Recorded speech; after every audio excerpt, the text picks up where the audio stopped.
So just think of all the different ways that people connect these days. You got email, social DM, text, and then like webinar, and then like phone, and then of course in-person meeting. So there's like this hierarchy of how people are talking to each other, from low commitment to high commitment. So if this person just sent their little email or filled out a form, very light, but the next step in your sales process, the way you like to do things, the way you've always done it, is talk to big scary salesperson, guess what's gonna happen?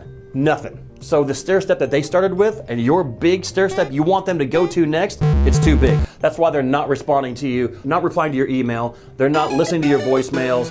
Follow-up's a great idea, but they're not gonna respond sometimes unless they have that next step. And then here's what salespeople start saying. This is a crap lead. Digital leads are crap leads. Crap, mega crap. These people are full of it, they have no intent.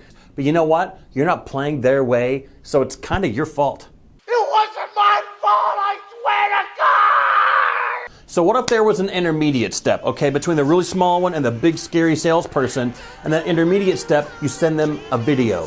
So you forward it to them, hey, here's a short video about what we do. If this makes sense to you, then maybe we could talk sometime. Boom, now you're going for your big phone meeting.